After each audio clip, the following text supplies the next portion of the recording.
Hello and welcome to another video. I love Scooby and I do love Scooby-Doo. In this video, I'm going to be ranking every episode from the new Scooby-Doo movies. And despite the quite confusing title, this isn't a list of literal new Scooby-Doo movies. This is a show back from I think the 80s to 90s, maybe earlier. I wasn't born yet. I was born in 1999, so I wouldn't know. But what I do know is that this show almost served kind of like a prequel to the more modern Scooby-Doo and Guess Who, which was acknowledged since some of the celebrity guest stars from this show actually made reappearances in Guess Who, and they actually did make references to their previous appearances. Although this show itself actually comes after both Where Are You and the Scooby-Doo show. But this almost kind of like, there's some episodes here that can almost be considered their own little universe, but I consider everything Scooby to be one entire thing, especially since there are other crossovers that still keep everything in one universe, such as the other movies that have included Batman or just other celebrities in general. So let's just get started. I'm gonna start off by changing some of these here's to make them more kind of my own. Well, not really my own. I'm not gonna be really unique, but I'm just gonna change them so they're not just letters. This one, watch over and over again, because this will probably be the one that I fill out the most since I love so many of these episodes. But I'm gonna do my best to try at least to put one in every category. The next one, awesome. Just awesome. Next one, I'm gonna do great. And good. This one's fine, fine. And the last one, meh. This one will probably be the one that's least filled, since I do tend to love all episodes of Scooby-Doo, but some of them are just, I don't think they're anything special. They're not bad, but, they're just kind of meh. I'm gonna start, first I'm gonna do, ones that are, have had the same guest star multiple times. Like the first one here, which is the Three Stooges and their first appearances, which is the Ghost Town episode. I'm gonna put that in good. The Three Stooges on their own were great for comedy. Their dynamic, even outside of live action, it was always fun to watch. When you have, especially with Mo as the leader and Curly being probably the most straightforward comedic of the trio.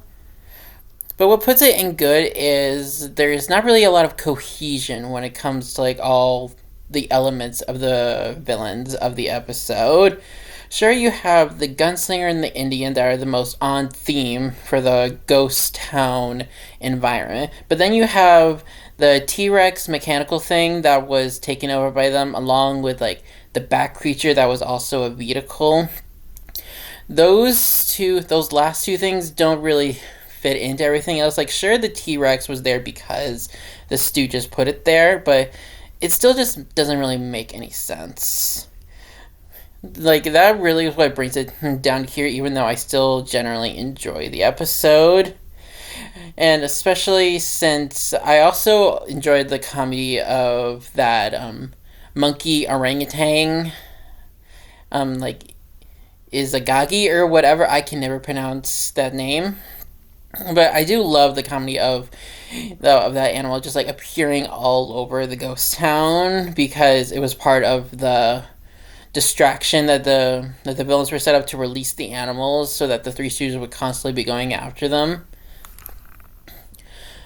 But yes, there was also that why does a ghost town need animal attractions that are outside of the usual animals that would be in a Western element, such as horses, some coyotes.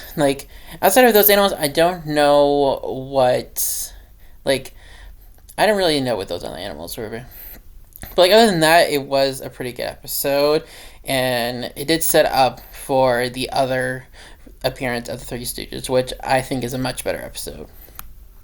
But one first appearance that is definitely a good one is the first appearance of Batman and Robin, which I thought that was a really great episode. It was the episode where the gang discovered a punch clown that was filled with money.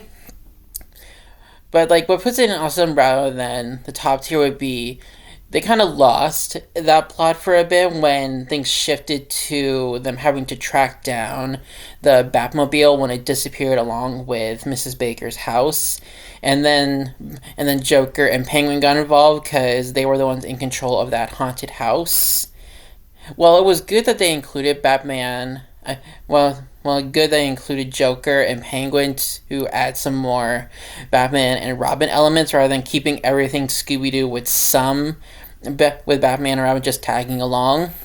I understand why they included them as kind of additional villains, but that did take over the plot and all the Punch Clown stuff kind of took the back burner until the last part of the episode when they found out that Mrs. Baker was actually the one behind everything.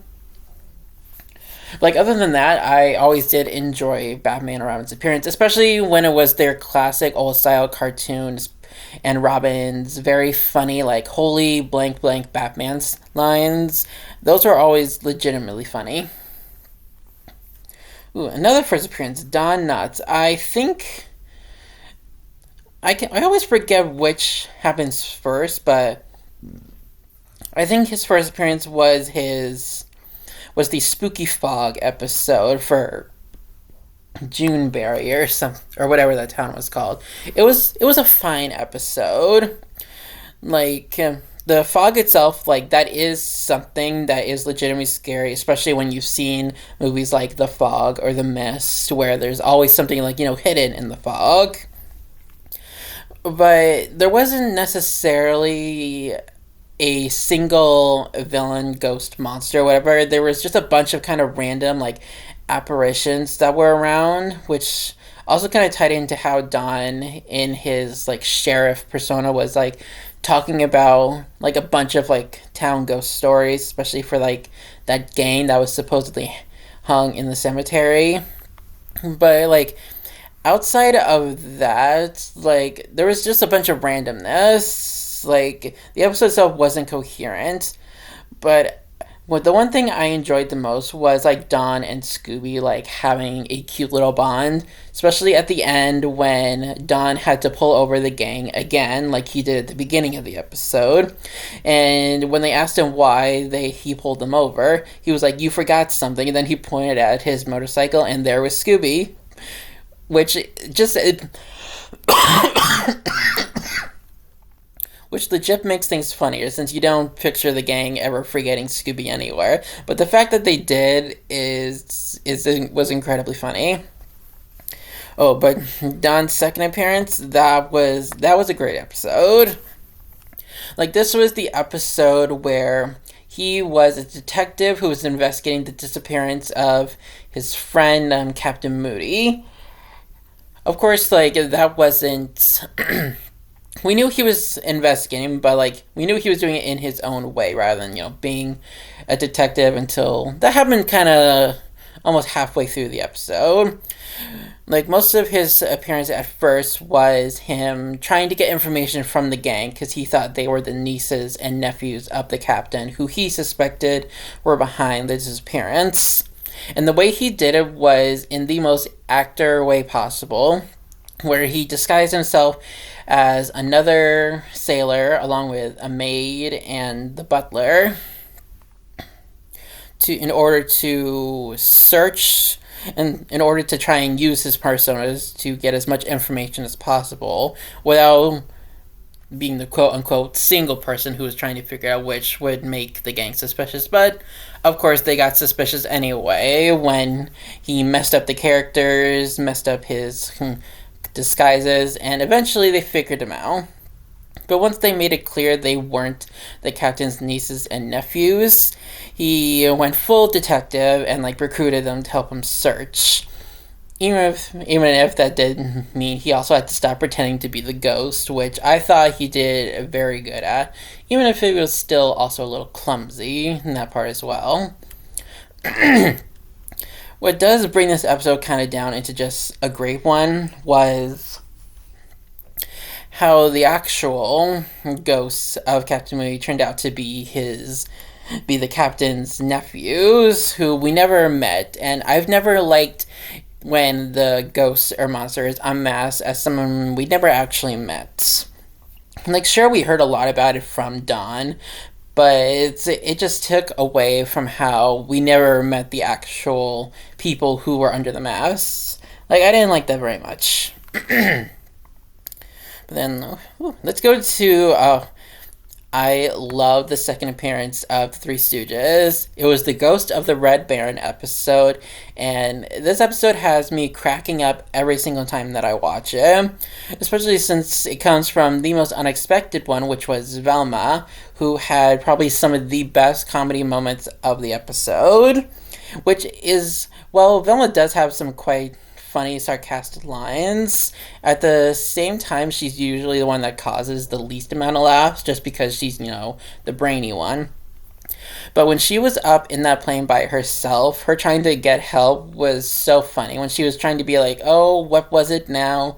January, February, March?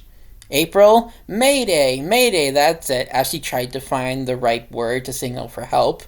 But then the comedy continues, because like when she does get through the radio and she's calling out Mayday, Daphne's like, why is Velma calling out Mayday? Today's June 5th. Like a comedy like that is always perfect in the realm of Scooby-Doo. I also genuinely enjoyed the Red Baron ghost as a villain in general. Not just because I'm a big fan of Snoopy, and that scene will always be in my head, but the Red Baron's way of getting around, the plane, the floating in the warehouse, and then the hopping, like, it was all great, especially when Daphne made that joke of how he doesn't believe in gravity. That always makes me laugh. Especially since it's kind of almost a classic, kind of villain plot where it's all about real estate, and this one was about how the ghost was trying to buy up all the farms by ruining them on purpose. Real estate is a big part of most Scooby-Doo plot lines, but it never really gets old, especially when it can be different type of environments they're trying to buy. In fact, this one kind of reminds me of Space Kook, since that farmer was also trying to buy up all the surrounding land so that their airfield can be expanded.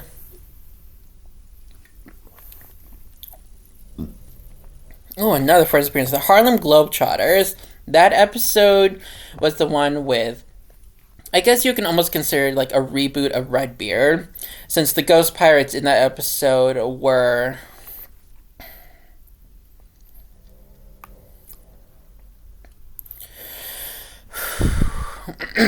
I apologize for the pausing. I'm still not used to talking this much.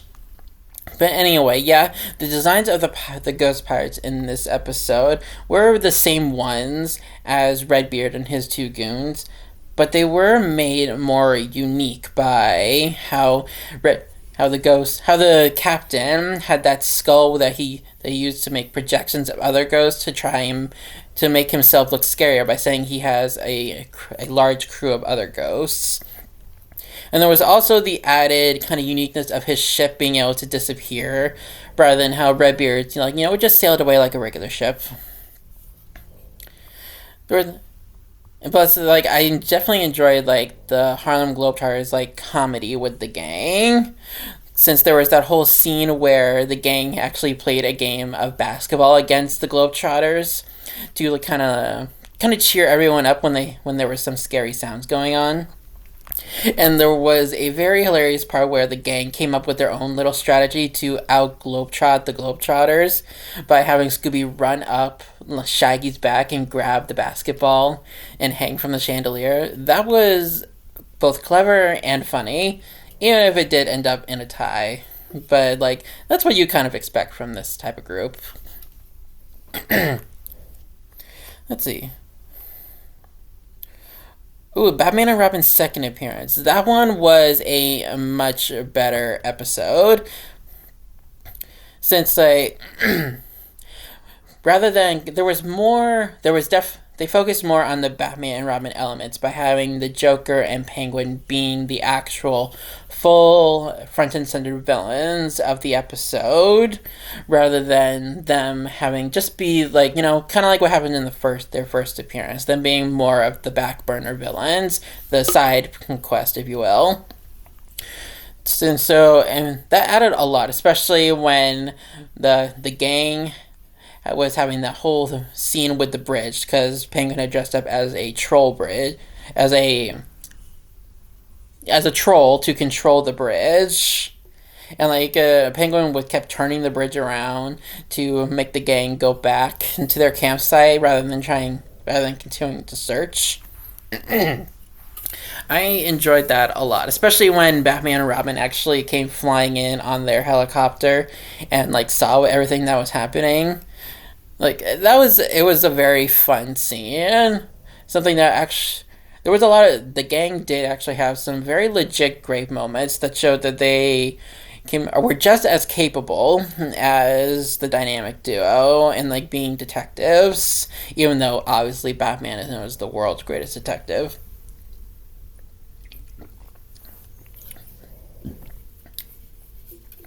Such as the scene when Shaggy informed the gang about the cave that he saw, and then one by one the other gang members they literally purposely tripped on the stone and went through the wall. It was done by Connor, but it showed that how they can take an accident, like how Shaggy accidentally discovered that path, but then Scooby did it on purpose, followed by Velma, and then Fred and Daphne. Velma's part in that scene always made me laugh, where she did exactly what Scooby did. She went one way and then started running in the other direction to trip on the rock, and as soon as she fell into the wall, she was like, "Uh-oh, bye!" As I said, Velma does have some very good comedic moments. There was also that entire sequence of Scooby in the flying suit trying to avoid Joker and Penguin, and Shaggy, who had been flying around in because of the popped Batman balloon. That was great. That was a very funny scene. The second appearance of the Harlem Globetrotters, that one I think is the Haunted Island episode. That one was a great episode, especially since I thought it had a kind of a realistic, as realistic as a Scooby-Doo plotline can get. Since there's always the rivalry talk about sports teams hating each other, and they're all rumors of any type of sabotage. That was the whole plot of this episode, since the coach, trainer, and owner of a rival basketball team basically kidnapped the Globetrotters to keep them awake all night to stop them from playing at their best against their team. They did nearly succeed until Shaggy and Scooby decided to use ice to wake up the team and cause them to have a very slippery, slidey, and fun basketball game. I can kind of ding it, because in any type of episode where there is no arrest at the end, usually that can be some type of a legit excuse, nothing actually illegal was done, or they were forgiven. But with this, there is nothing like that. No, the three just simply got away with their crime just by how they legit could have been arrested for kidnapping and unlawful imprisonment. That legit could have gotten them arrested, but no, they were just standing on the sidelines of the game watching as their plan almost succeeded. could very much have gotten them arrested, and I will never understand why they weren't. Oh, but their third appearance, God, that was I think that's probably like my favorite episode with the Harlem Globetrotters, where they were visiting Shaggy's uncle, and there was that thing where the three, I'm gonna call them American Revolution ghosts, since that was really their kind of theme. But now that, actually, I'm gonna move that down to awesome, since the other part of the episode with their quote unquote Loch Ness monster was also about it. It didn't really make as much sense since, like, even though they compared it to the Loch Ness monster, and that's generally what it was called, it was they were in Boston, so there wasn't actually a Loch Ness monster. They should have just called it a lake monster and have been done with it like that. But nope, they continuously refer to it as Loch Ness monster, which didn't really make sense. But the three ghosts, I thought they were perfect, especially since one looked like a British red coat ghost, and the other looked like it was basically Paul Revere as a ghost, even if they never actually used that name for him.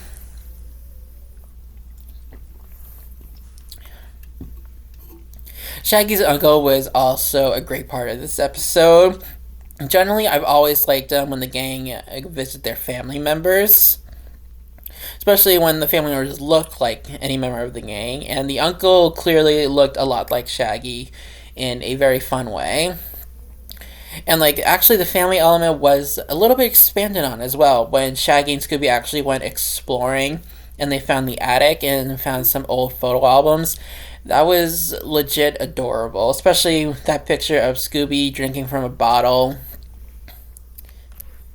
and like on a bearskin rug. That was one of the cutest images ever that I will forever have live rent free in my head.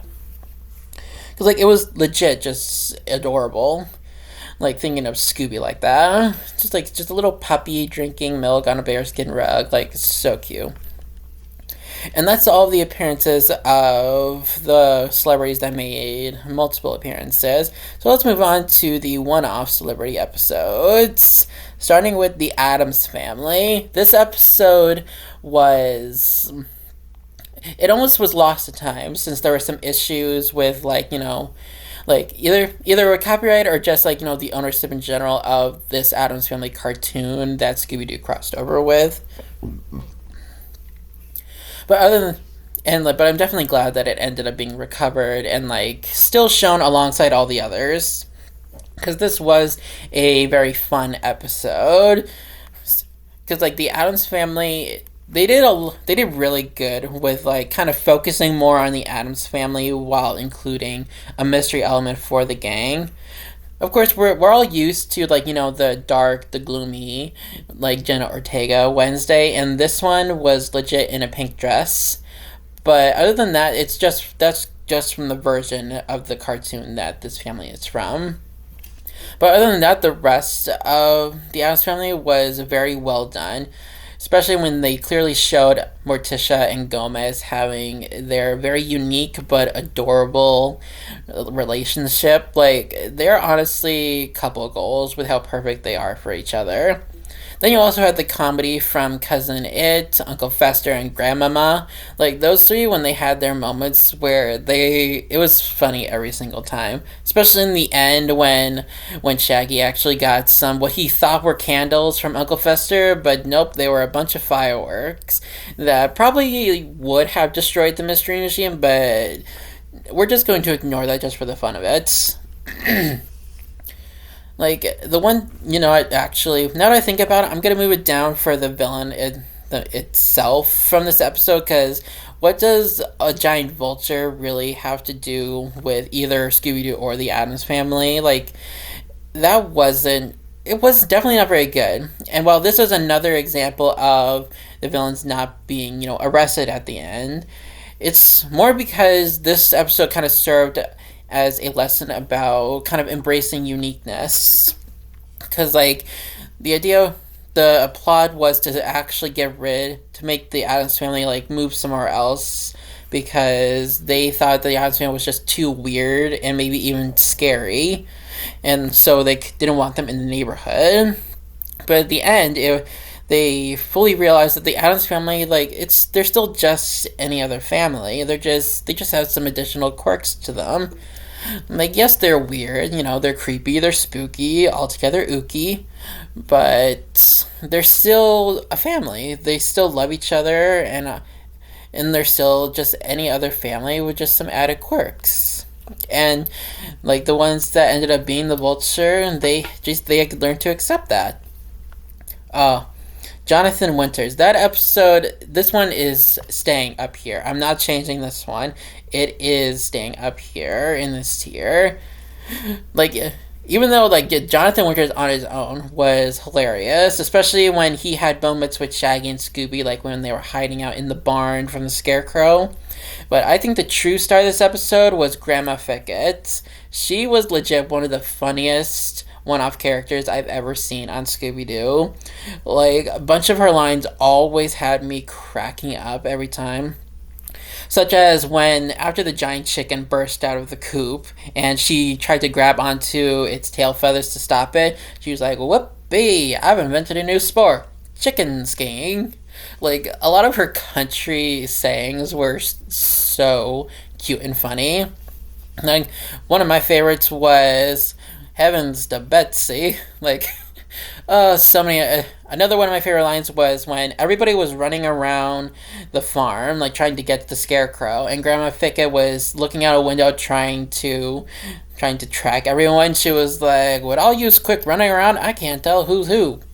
Like, as I said, legit one of the funniest characters that I've ever seen on Scooby Doo. And I can't help myself. Another one of her funniest lines was when she was with Fred trying to locate the Scarecrow, like in the cornfield, and when they heard some rustling, she went out and said, "All right, stand up like a man." But then Daphne popped up, and she was "No, that ain't like a man. No way." Obviously, because Daphne is a woman. Jonathan still had some very funny moments that helped him stand out as well. Because, like, he was actually a coward alongside Jack and Scooby, but he was almost actually kind of more of a coward since he took every opportunity to hide, even Shaggy and Scooby are kind of running around trying to do stuff. Which obviously led to Scooby being on the back of the giant chicken, along with the Scarecrow.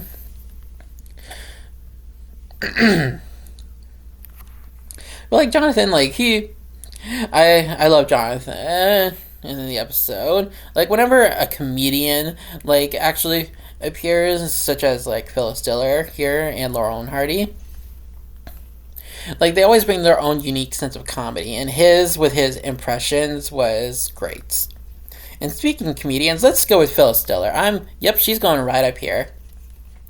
Phyllis Diller in general, I love her. She's always been one of my favorite comedians for all the videos that I've watched of her.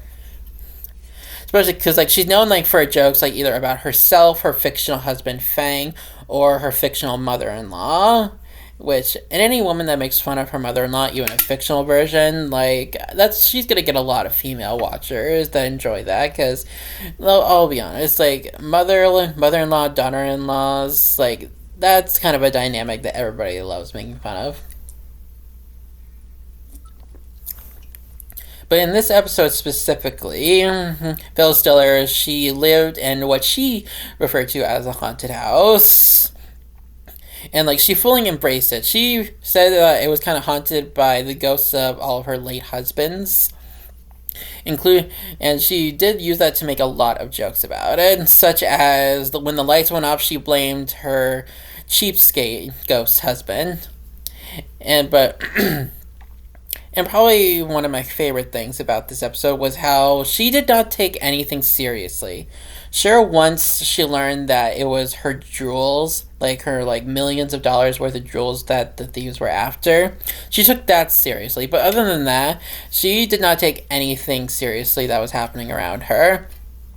Like seriously, when people were disappearing, when ghosts were around, when there were legit thieves in her house, she still made tons of jokes, which it really adds to the entire episode, since all the other celebrities, they kind of fully embrace the mystery aspect, and try to continuously like help the gang, but Miss Diller, she was cracking jokes left and right, and it really showed her personality.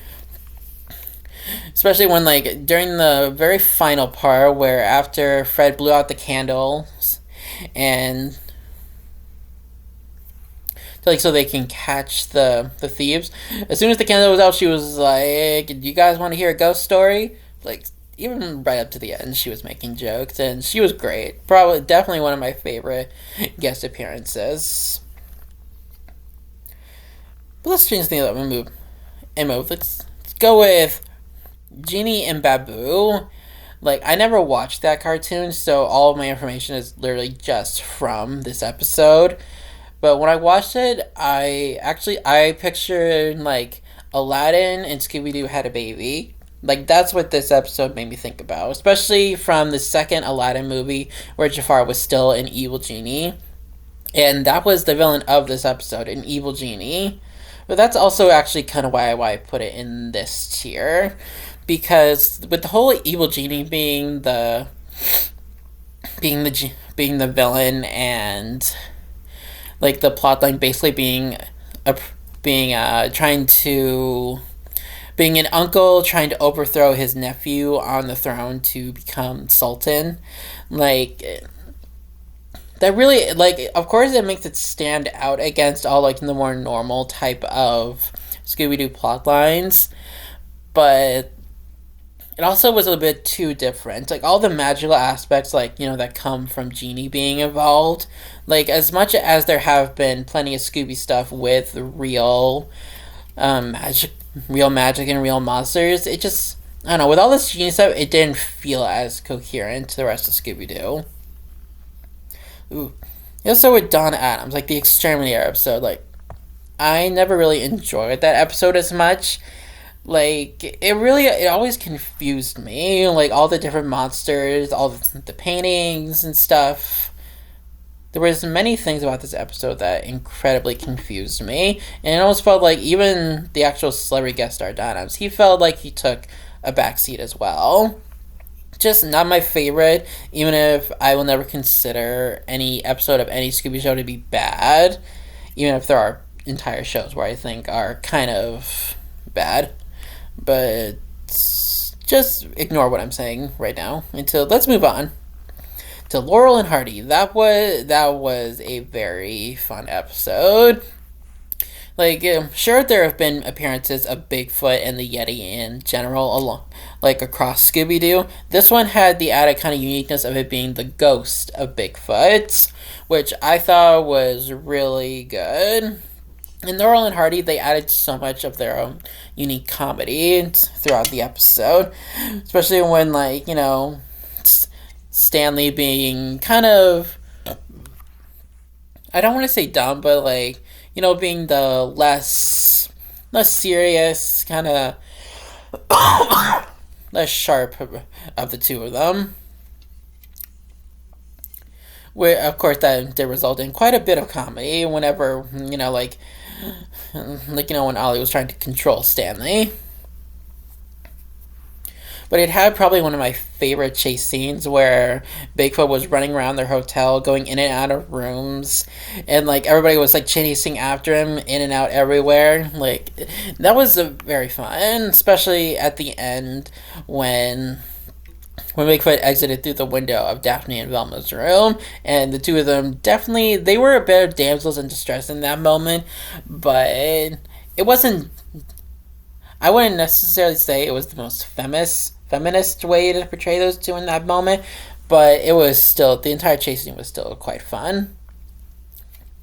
The one thing that keeps it from being in this tier would be I never understood why a famous comedic duo were looking for jobs as bellhops.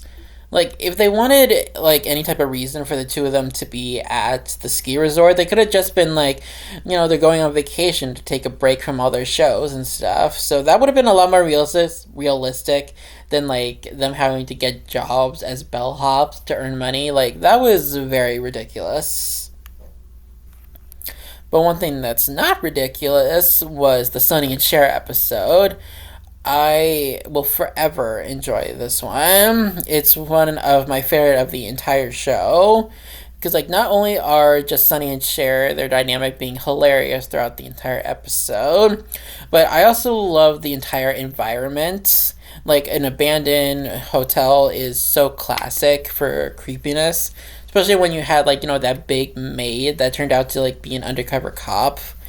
Like, it's so classically Scooby Doo that it just helps to make the two guest stars, actually stand out because they do actually very blend in with the gang very much.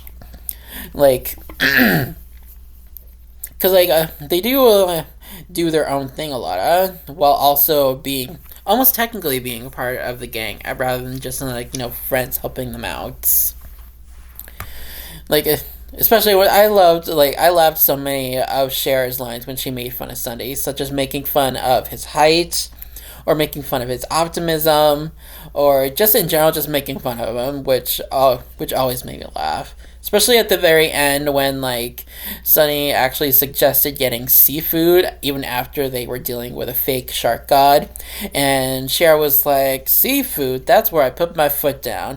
And when she did put her foot down, she literally knocked the hotel off the cliff, which resulted in and Sunny being like, when she brings down the house, she really brings down the house, resulting in Cher saying Scooby Dooby Doo, which was very cute and very funny.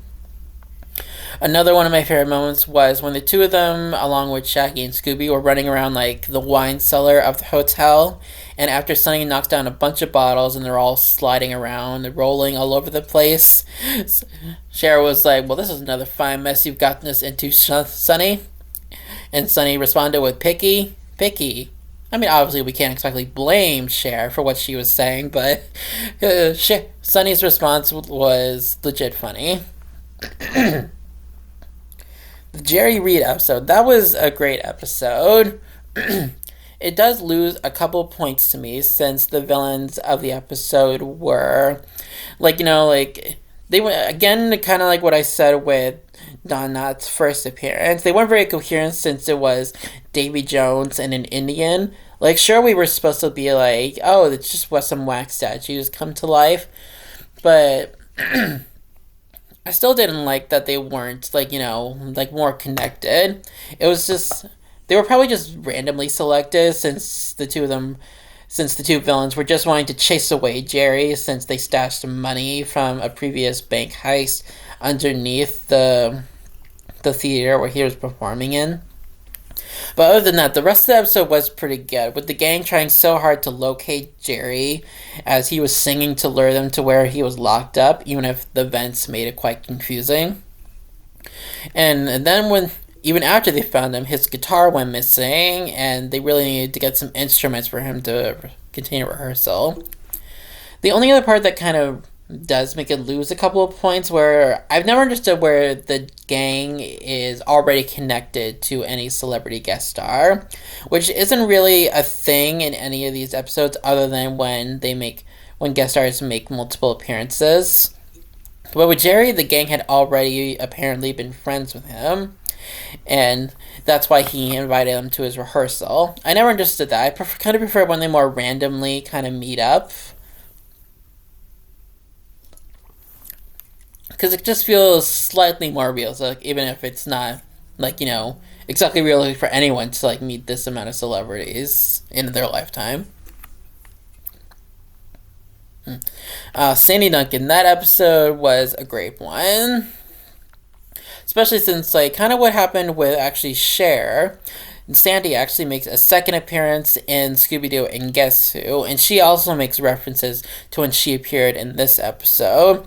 Kind of like, because, like, Cher, when she made her appearance on that show, she actually made a joke where she was like, next time we meet up, no more Shark Men, since there was also Shark Men in her episode of Guess Who. And with Sandy, like, it was, her first appearance was adorable on so many levels. she developed a little bond with Scooby because like Scooby like had a crush on her with him even straight up saying that he loves Sandy Duncan.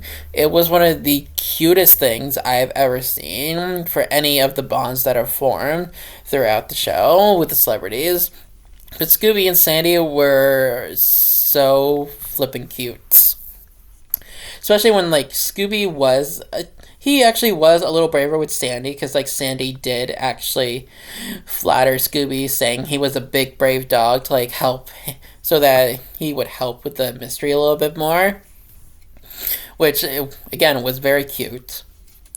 Another thing I actually enjoyed about this episode was how the villain was he wasn't doing anything maliciously. He was just preventing the film that Sandy was in from being finished because like once the film was finished, it was the like got to be the last film of the studio, and he didn't want the studio to close down since he was actually living there even after he was famously known as the Man of a Thousand Faces. And while I criticize like other episodes for like not being coherent, all of there was more legit reasons for all the different disguises that the actor did when he was running around and not being Mr. Hyde. And that was because like it was very they embraced the Hollywood element of the location, especially when like they included like Philadelphia, the Arctic, the West, and all other different types of locations, fully using all the different sets that would be on a Hollywood studio, which I thought really made the episode so much better. Plus, Daphne got kidnapped. Is it really Scooby Doo show if Daphne does not get kidnapped at least once? And of course, she got kidnapped again because the costume for the character that Sandy was playing looked, of course, obviously like Daphne, since they had to have some excuse for Daphne to get kidnapped. Ooh, Josie and the Pussycats. That's another episode I would watch again. Like one thing that I think helps this episode stand out.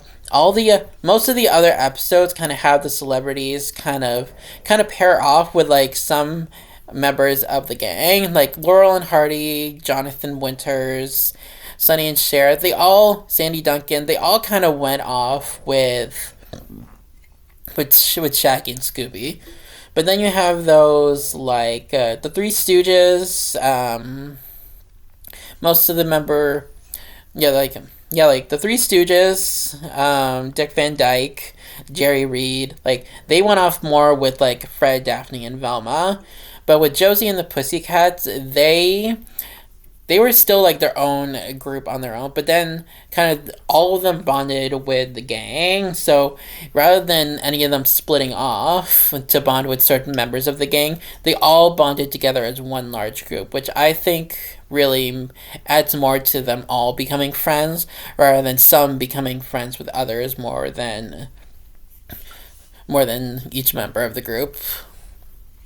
Plus, like, all the comedy was very great. And probably my favorite moment was near the beginning of the episode, when after one of the first scares, where Injun Joe and the boat captain ghost, like, appeared, Shaggy and Scooby literally were calling out, "Help! Man overboard!" And when asked who, Shaggy immediately was like, "Me!" Then he grabbed a life preserver and jumped overboard, with Scooby following after.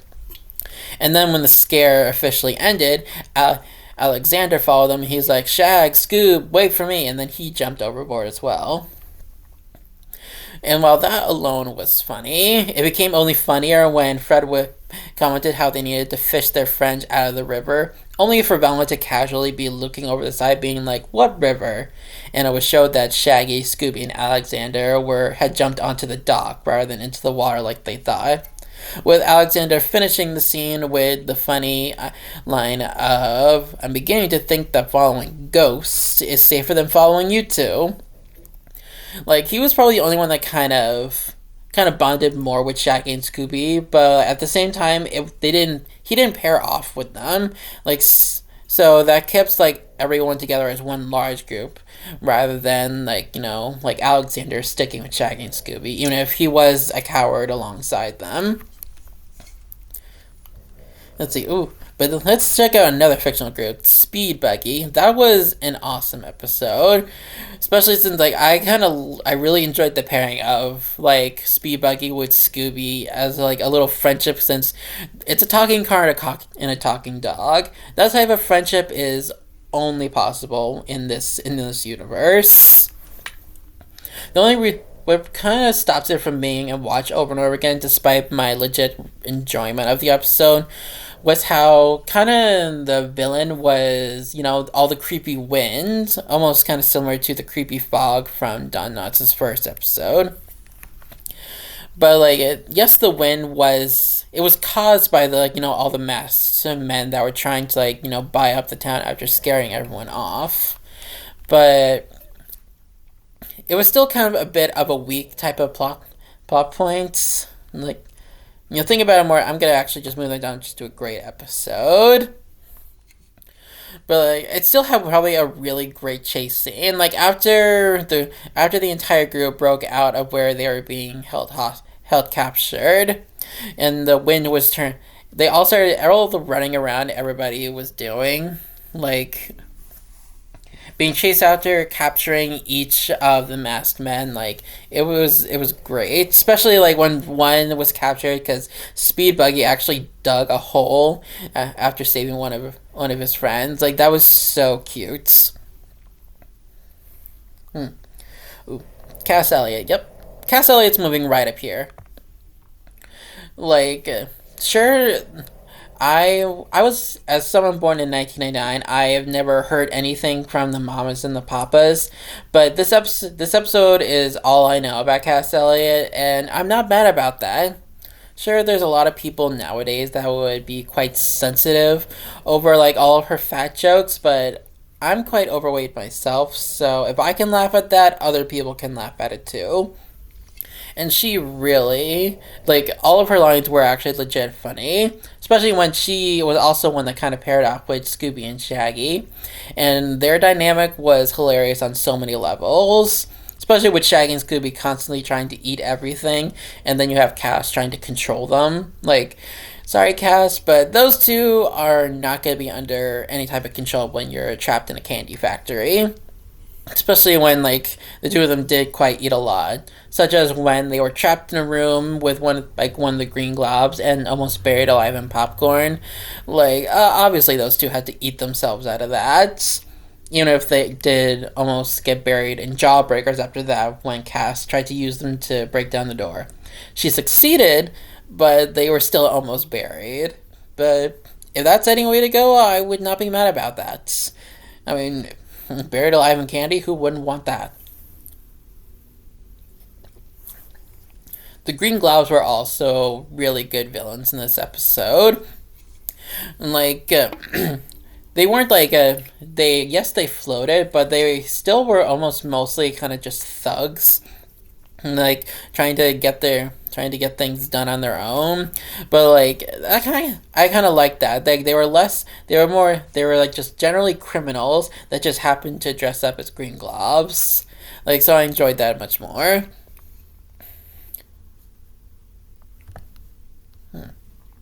Davy Jones, that was definitely a very awesome episode, especially with Davy's very first appearance in it being when he was faking being the ghost knight of the castle because he wanted to try and get more tourists, but then he ended up falling down the stairs, which is how he met the gang, which I definitely enjoyed that.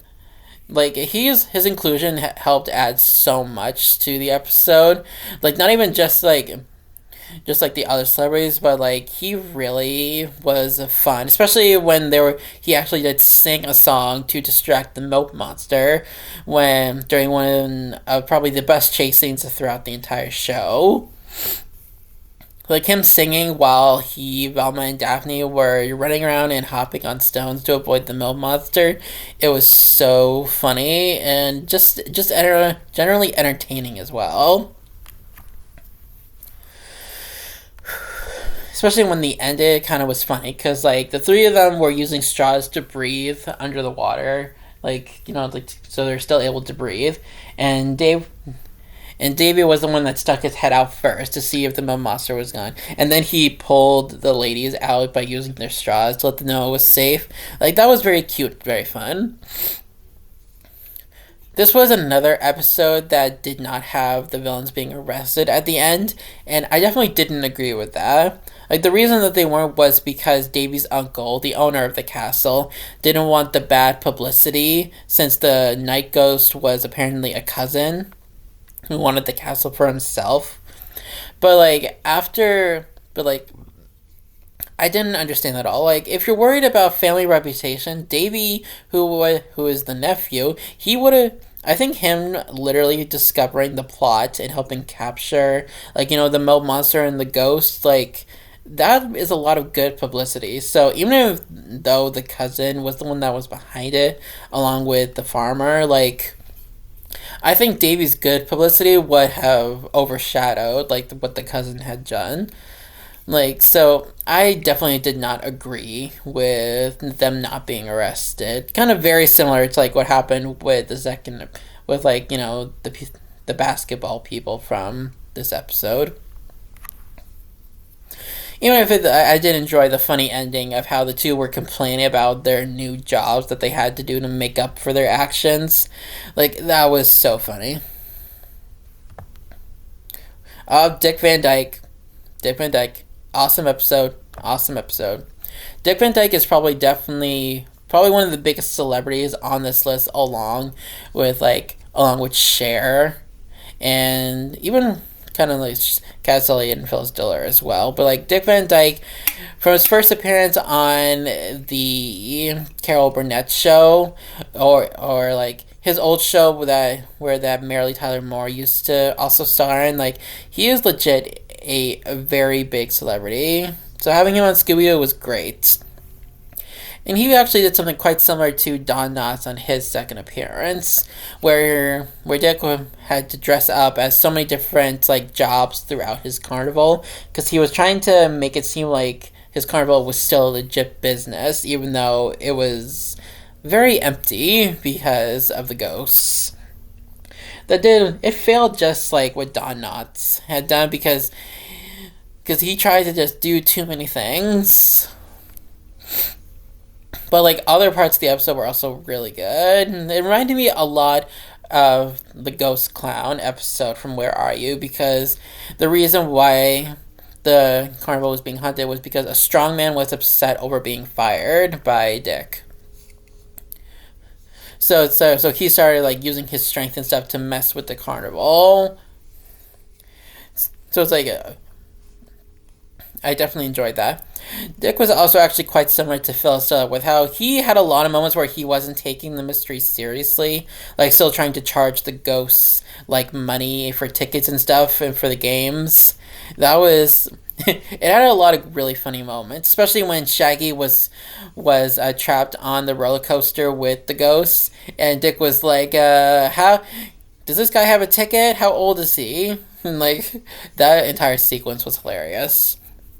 And even moments without him were also funny, such as when Daphne saw a photo booth and she wanted to take a picture to be like, maybe Dick Van Dyke is gonna want a picture to remember this day by, and Velma was like, "Women? Oh, what am I saying? I'm one of them." Like, it really that was great to show kind of more of Daphne and Velma's like personality differences, which still helps the gang kind of still have moments that are outside of the celebrities being involved. And the final, Tim Conway. That was a great episode. Like, Tim Conway is another one who is kind of. Oh wait, no, I take it back. Dick Van Dyke was not on the Carol Burnett show. Tim Conway was. I got the two mixed up. Tim Conway was on the Carol Burnett show. I was born in 1999. I know very little about these shows, so forgive me for messing up my facts. But Tim Conway is another very well-known comedian, very similar to Jonathan Winters and Phyllis Diller. And he brought his own unique sense of comedy. Especially, he started off showing with more physical comedy similar to the Three Stooges, where his first appearance was when he literally walked on with a bucket on his head and another bucket on his foot.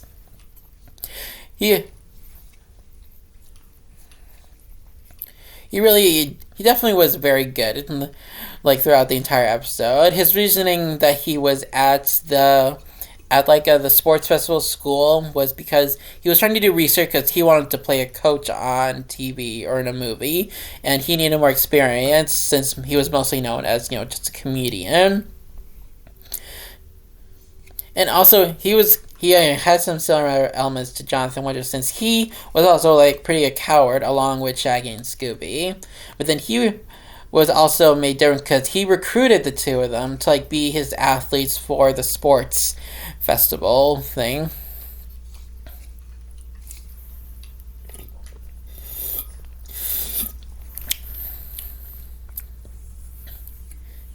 And like the two of them, yeah, you can't agree with it because like Shaggy and Scooby are definitely they're underratedly athletic since how fast they can run, and Shaggy is definitely a lot stronger than he looks since he can pick up and run with Scooby. And Great Danes are not the lightest dog in the world, so that just like those two are a lot more athletic than people would think they are.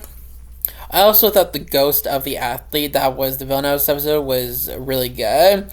Like, with his holograms making multiple appearances to make it seem like he was a ghost, it helped him really, like, have an extra creepy factor.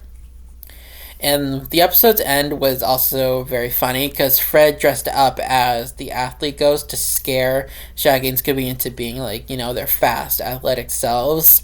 I always enjoyed it when the gang would dress up as any of the villains that they faced, since like it kind of helps. It's almost like a coping mechanism. Like they make their mysteries less scary by making fun of them, by dressing up as them.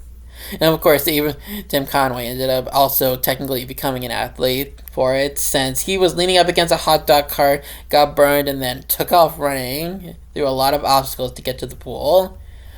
So in general, yeah, he was very fun in that episode.